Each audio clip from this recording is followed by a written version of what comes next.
Rachel is in court to claim £598 for belongings she says her former partner threw away or destroyed. Defendant Jonathan denies Rachel's account of events. He is counterclaiming £300 for the amount he spent on her child, which he believed was his. Rachel, I'm worried that you think that this is less Judge Rinder and more the generation game. Do you understand? Yes, Judge. You don't get a cuddly toy at the end of this. You've no evidence in respect of any of this stuff. Where's the police report? I haven't got one, Judge. Why not? Because I didn't contact the police, Judge. If I'd done... Yes? If I'd done that, then Mike should come to live with us right after it. It's a very good question. Yet another good question there, Jonathan. Would you like to come and sit up here? No, thank you, Judge. It's all right. You've got no evidence in respect of any of this stuff. You say the reason you decided to move in with him was because of your unborn child. In other words, as far as you were concerned, there was a bigger picture here. A higher motivation, which was that Jonathan was going to be the father of your unborn child. Son or daughter? Daughter. Your unborn daughter at the time. She told you you were the father, correct? Yes, she did. Well, let me ask you, how did you feel when you were told you were going to be a father? I was over the top, literally. Let me ask you this. When she came back to the house after this 2 or 3 or 20 minutes, did she say to you, "You terrible person, you've thrown all my stuff out"? Nope. Never said a word? Nope. When was the first time you became aware that she had a claim for all of this property? Yesterday. In other words, Rachel, the first time you expressed any concern or outrage that that gentleman over there had destroyed the property was when you decided to bring him to court?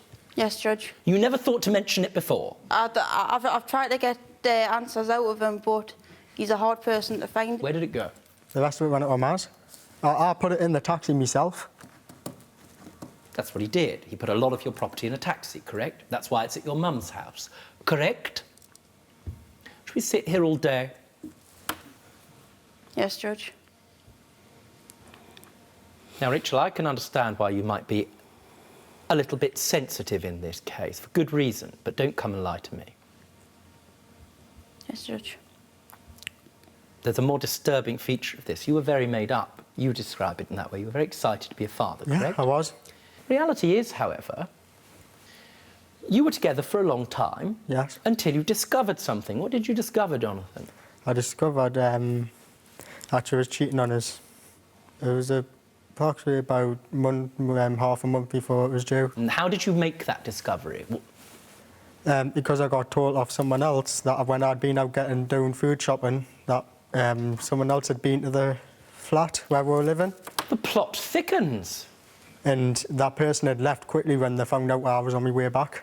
The things that go on when people pop to the shops. When Jonathan was out, you had another guest, correct? He was just a friend at the time, Judge. No. There are people who are friends, you sit down, you play bridge with them. Do you understand? Yes, Judge. You don't actually perform a bridge. The question I have here is, whilst Jonathan was out, were you having a sexual relationship with somebody else, yes or no? No, not at the time, Judge. Now, here's the point. Baby was born, and when baby was born, as I understand that, Rachel had asked you for some money, correct?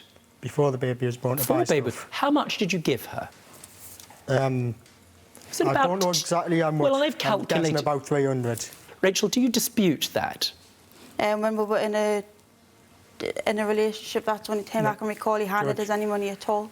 That £300 that you handed over was because of one big thing that was going to happen. What was that, Jonathan? Right, because I thought it was going to be my kid, so I want my kid to have the best start of life. Absolutely.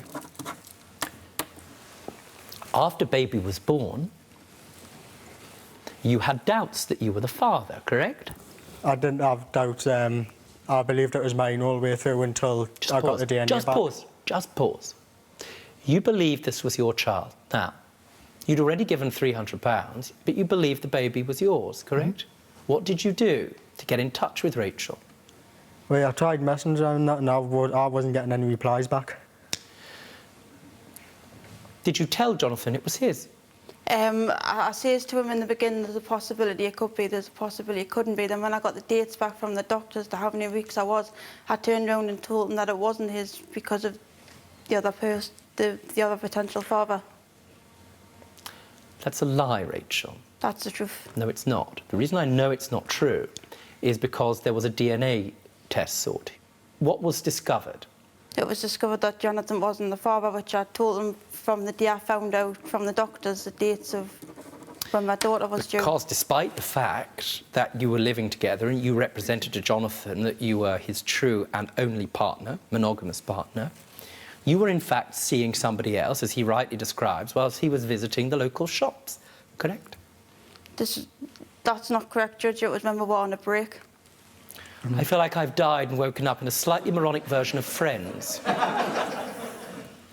You told him he was the father. You continued with that lie for some period of time, didn't you? Yes, Judge, but not the whole 9 months. Yes, you did. And you believed that, correct? I did, yeah. For more Judge Rinder cases, click here. And if you've got a legal issue yourself, get in touch with us by clicking over here.